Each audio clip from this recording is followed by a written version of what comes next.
that correspond to your interactions with it. Like if I think of, skyscraper, is there an area of the brain for skyscraper pictures? If you think of a skyscraper, you actually think of many things. You might think of a very tall thing. You might think of the material. You might think of going inside of it. What we'll see in the brain is a whole collage, and put together, it becomes the signature for skyscraper. The team has already identified the areas in the brain that activate for shelter, for food, and for holding something in your hand. It's not like a dictionary definition, it's kind of an experience definition. By studying my brain scans, can their mind-reading computer guess what I was thinking? So I saw 20 pictures flash before me, and on each one, I thought about it, imagined it, envisioned it. So how do we know if the computer knew what I was thinking? The computer is going to take pairs of those words. The mind-reading computer is given a pair of my brain scans. One when I was thinking of a grape, the other of a cave. But which is which? If the shelter area of my brain lights up, the computer guesses I was thinking cave. Since the other scan shows activity in the food and handling areas, it guesses that a grape was on my mind. And was it right? The computer is correct! Number one. Picking between two words, the computer's chances are 50-50. But can it keep it up? 2 for 2. All right.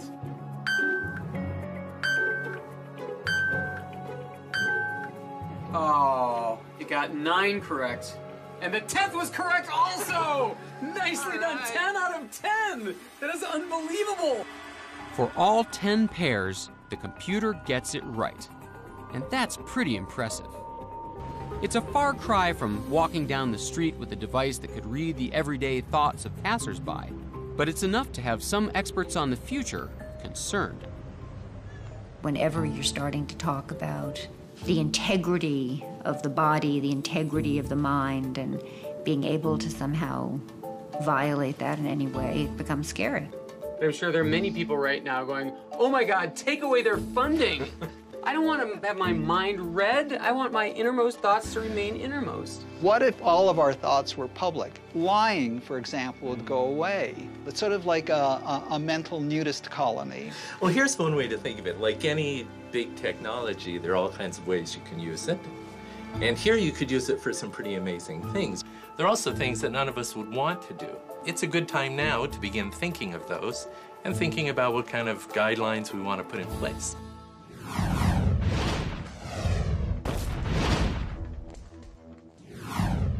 Our world is rapidly changing. Let's say I'm in an unfamiliar neighborhood and I get lost. Just a few years ago, I would have spent hours wandering around. Today, all I have to do is pick up my smartphone. An app like New York Subway shows me if there are stations nearby and even shows me which way to walk to get there. If I need something translated, no problem. WordLens replaces the text in my view with my own language. And in the future, will it be possible for us to do this? Get information about anyone in an instant? A paradigm shift is taking place right before our eyes. The real world and the virtual are merging. It's called augmented reality, and you can experience it with the help of hundreds of apps on your smartphone.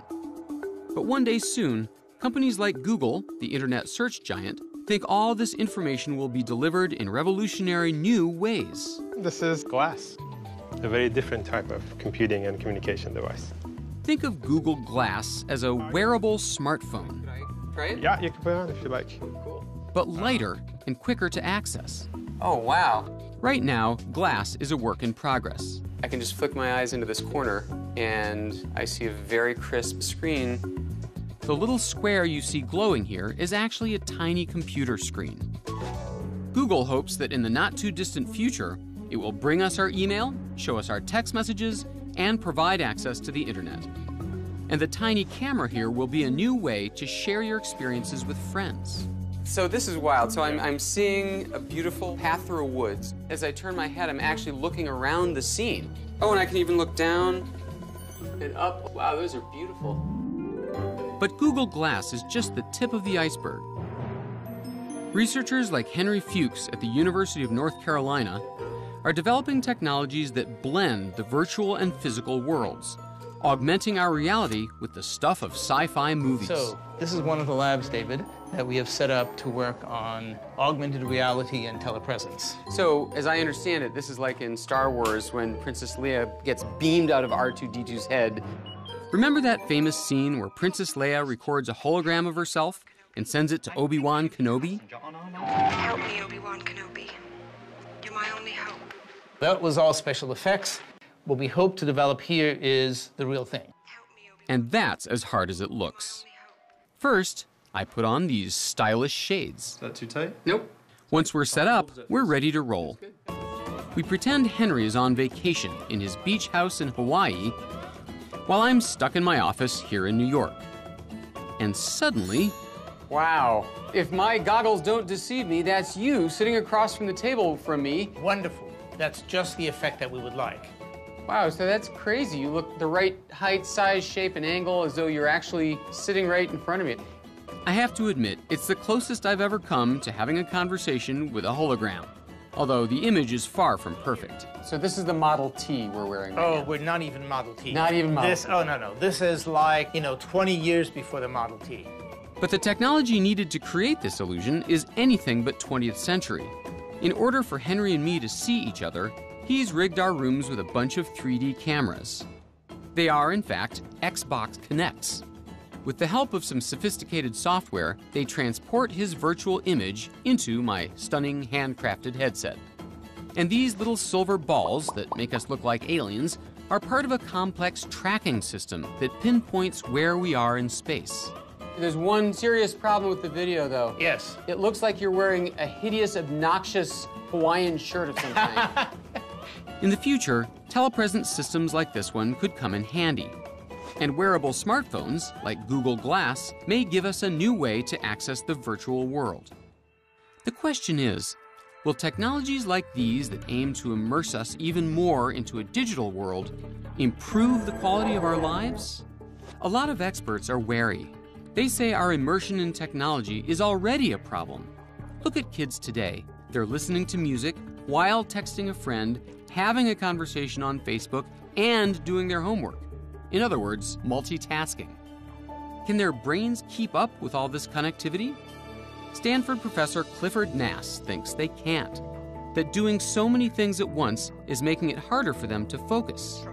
And he's devised a test to prove it. What we're going to ask you to do is to simply focus on a couple of red rectangles and to ignore blue rectangles. This sounds like a pretty easy thing to do. Yeah, I'm down with this. And we'll see how you do. As I start the test, two images containing red and blue rectangles flash on the screen. If the red rectangles move from one image to the next, I press one button. But if they don't move, I press another. Simple, right? That changed. Well, it is. At first. Jeez, there's like 1,500 of them. But as more and more rectangles appear on the screen, it becomes harder and harder to focus on the red ones and ignore the blue. Come on! Criminy. You completed the filtering task study. You've made some careless mistakes. You feel like an idiot. But before I can find out how much of an idiot I was, Nass gives the same test to 16-year-old Jordan Ford. Jordan is a proud multitasker and doesn't think it affects his ability to focus at all. All right, well, let's see how you guys did. All right. Give it to me straight, Doc. How long have I got? Well, I'm going to keep you in suspense. Let's look at Jordan first. So what we see on this graph is a pretty precipitous downward slide. Yeah. So the more rectangles there were, the worse you did. This is a very, very common pattern we see among teenagers who multitask frequently because their brains are constantly looking all over the place and trying to process multiple things at once, even when they know they shouldn't. Now let's see, David, how you did. And that's his blue line here. And what we see is, oh, I am impressed. Smoked. Sorry, pal. Even though you're a heavy technology guy, when you use technology, you do one thing at a time. You really focus on what you're doing. And what we see here is a pretty predominant difference. So what we worry about here is, Jordan, when you really need to focus attention on something, it's going to be harder and harder.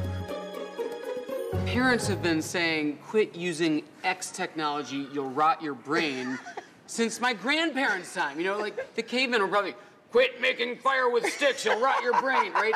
It's a chronic thing to be suspicious of new technology, to worry about the effects. So, should we really worry yet? Well, it's silly to say to a child, stop using the computer. Right. You know, just as it's silly to say stop using fire. But, you know, you shouldn't play with fire when there's dry brush around. With any new technology, we should be both excited and we should worry because it often brings some negative things as well. So the question is, how do we balance the two? That's really the critical issue. It's pushing us against a moral imperative. You know, not every advance is progress. Not every new thing you can do with this incredible technology is better for us humanly. So where is all this technology leading us? If digital information is becoming even more available to us, and even more immersive and distracting, are we headed to a future where we don't actually learn things anymore? Are we headed for a world like in the movie WALL-E, where humans are such passive consumers of technology that we become dumb and helpless? Is this what the future will be like? Will the pogues of tomorrow turn into lazy couch potatoes? At maker fairs like this, in the heart of America, folks are determined not to let that happen. Instead of becoming passive consumers of technology, these people are learning to master it. Usually, it's not about building something with commercial value, but using it to express themselves in the most creative ways possible. Like Mickey Miller, a high school sophomore from Toledo, Ohio, who recycled scraps from his garage to create a unique form of transportation. So what do you call this guy? Recyclobot. Recyclobot? And kids like these, who join robotics clubs to develop the skills they'll need to invent a better future. When you work a lot with technology, you try to challenge technology to make it better, to make yourself better. After doing this, I felt like I could build whatever I want, and I decided to take the initiative and build my own computer. But this is more than just a fun hobby. It's becoming a movement that may reshape our world. I think the maker movement is great. This is the new form of hobbyist, and actually, they've got some pretty interesting tools. The makers are taking the best of microprocessors and 3D printers in building it in a way that ordinary people can control them and can do stuff with them. We're showing them at a really basic level that they can control technology, that they can do something with it themselves, rather than just be users, that they can create something and make it do something that they want it to do. And that's why people are here, taking control over technology instead of being controlled by it, creating a better future from the ground up, a future of their own making. So maybe there's hope. There's a lot of hope. Excellent.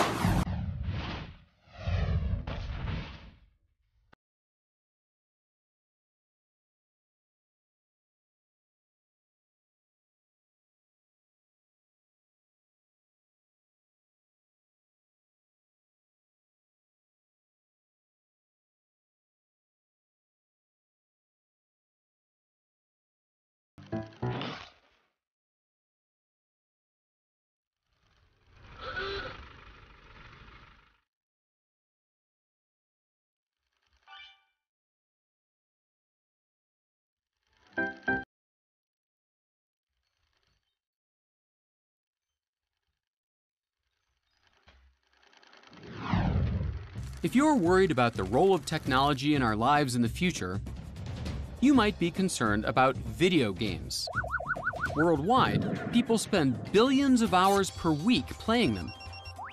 But if you think that's a colossal waste of time, then you haven't met computer scientist Adrian Troy. He wants to make all that time and energy we spend on video games count. He believes that in the future, our obsession with them could help solve some of the world's biggest problems. Think about Angry Birds. People play that game 3 million hours a day. If we can produce a game that benefits society with that level of engagement, we could change the world in a week. But how do you make a video game that benefits humanity? Ask Adrian. He's already done it. Twice. His games could bring us closer to curing diseases like cancer and HIV. And the people playing them aren't scientists. The Carnegie Mellon professor harnesses the brain power of the millions of people who play video games to solve biological mysteries. It's a concept called crowdsourcing, putting the crowd to use. It's allowed us to organize humanity in ways that were never before possible. And I think we've just scratched the surface. Adrian has always loved games. A game is very much like a science, and there's rules and there's physics that you have to obey. But it's also like this, totally this art. Okay, so the rule is everything you say is a rule.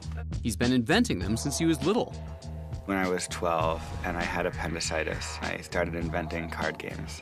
Since then, it's just like if you're bored, you invent a game. That's really fun.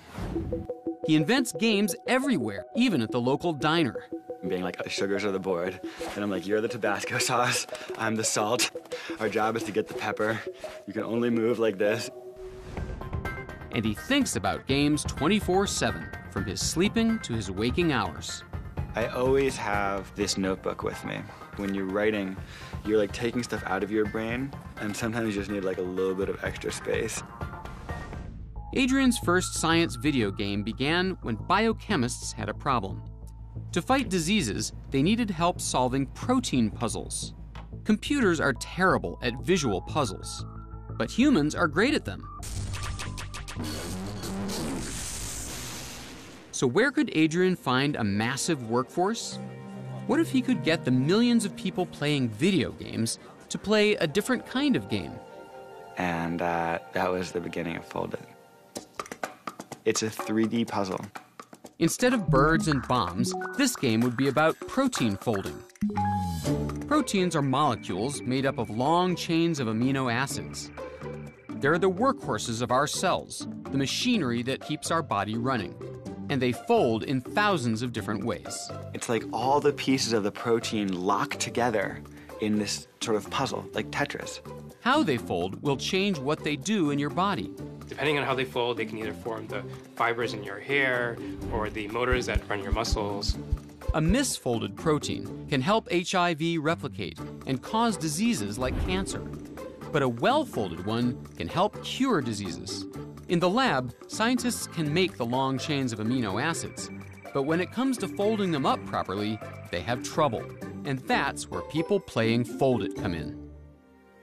Fundamentally, Fold-It is a game where we use people to help us understand how to build these molecules to build next-generation cures. Adrian labored over how to get people to play, let alone understand, a game about protein folding. So how'd he do it? He made proteins a toy.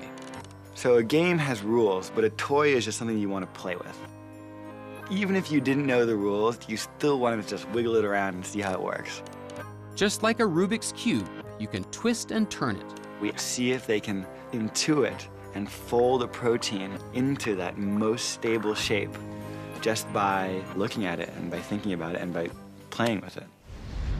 Adrian hoped the crowd could solve protein puzzles, but would the crowd show up? On May 8, 2008, they released Fold-It to the world and waited. The servers crashed within like 24 hours. The public played it, and they cared about it, and they understood it, and it was one of the greatest feelings of my life. Fold-It made history, and it isn't Angry Birds. With over 300,000 players, this game advances science. It actually adds value to the world. Adrian has completely broken this mold. There are no elves in Fold-It. There's no magic, there are no unicorns, and yet, people love it. In 2011, Fold-It players solved one of these puzzles in just 3 weeks. The riddle of a bad protein that helps HIV reproduce. Identifying that structure brings us closer to designing better treatments. So what kind of person plays a game about protein folding? Meet one of the top-ranked Fold-It players in the world. He isn't a scientist. He's a 9th grader. Like most 15-year-olds, Michael Tate loves playing around. I play Fold It as often as I can, and I stay on for hours and hours. To boost your score, you have to follow the rules of protein folding. Make the protein compact and avoid empty spaces. These red things are voids that I have to fill in, and I can add rubber bands that bring the protein closer together. And if you make the most hydrogen bonds between everything, you get the highest score. We thought we'd have to hide the science behind this veneer of a game, and then it was almost like we'd punk them, you know, but it was the opposite. Getting lectures from your teachers, I mean, that's boring, but if the students aren't having fun playing a game, oh my gosh. There are thousands more like Michael, from architects to historians and bankers to organic farmers. They are the crowd. Adrian has always had an interest in crowds. It began early as a boy growing up in New York City. I would stand on the windowsill when I was a little kid and just stare out my window. Watching the flow of people from his window changed his view of crowds. Here was the beating of a heart made of people. The effect was so powerful that in grad school, he studied and simulated the patterns that crowds make. It really did inspire me to think that large groups of people can be coordinated into sort of a dance that could very, very powerfully be harnessed for good. Adrian did that with Fold It, but could he do it again? Biochemist Riju Das needed help with another puzzle: ribonucleic acid, or RNA. Once again, computers weren't able to solve the visual RNA folding puzzles. Riju thought people would be better and faster, and he knew exactly whom to call to assemble his workforce. Like proteins, RNA begins in a long chain. And then self-assemble into these beautiful, complex shapes, like snowflake-like patterns. Again, their shape determines what they do in our bodies, from forming the genetic code of some viruses to helping to create other molecules like proteins. So, if we can figure out how they're structured, we can fight diseases. Understanding how RNAs work is critical for understanding life and for defeating diseases like AIDS and influenza. With RNA, there was only one accurate way to tell if players assembled the puzzles properly: make the molecules in a real laboratory. And we realized, oh wow, that's the game. When you hit submit, we're actually gonna make the RNA and we're gonna send you back the results. We were like, this is gonna be so awesome. There's nothing else in the world like this. Under Adrian's guidance, his graduate student, Ji Lee, transformed their vision into Eterna, a game that would be played by humans, scored by nature. People would be scored by how well their molecules folded in real life. In 2011, they launched Eterna. It just came alive. It's as if someone had just flipped the switch and turned on New York City. And we were just like, I think we maybe did it. In the lab, they synthesized the molecules the players designed. They looked like stable shapes in the game, but would they fold like that in real life? And the results come back, and it's basically nothing.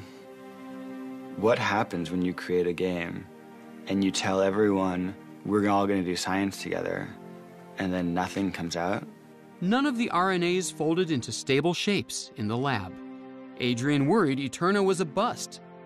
But what he didn't count on was the community. Eterna let the players see data on how their molecules had actually folded in the lab. The chat forums lit up. They'd all start talking about data.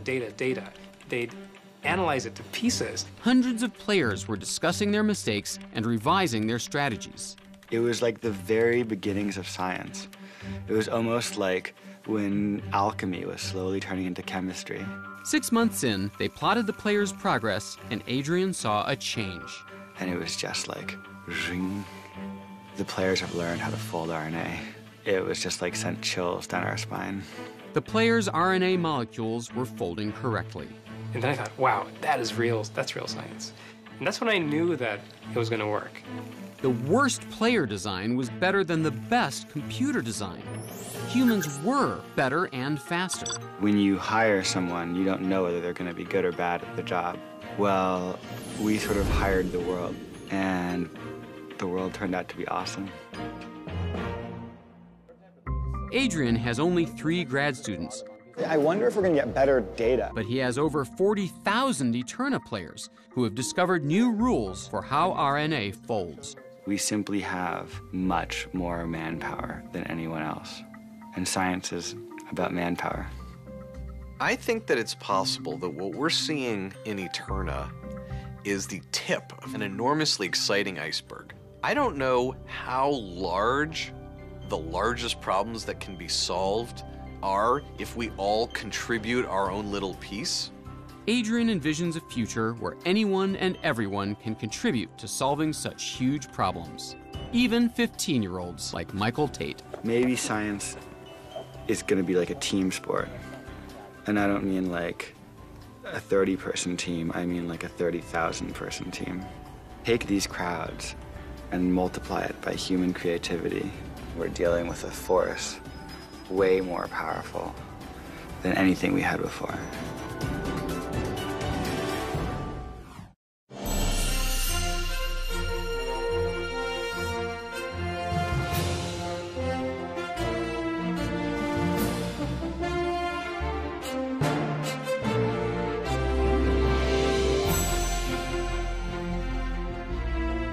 This Nova Science Now program is available on DVD. To order, visit shoppbs.org or call 1-800-PLAY-PBS. Nova is also available for download on iTunes.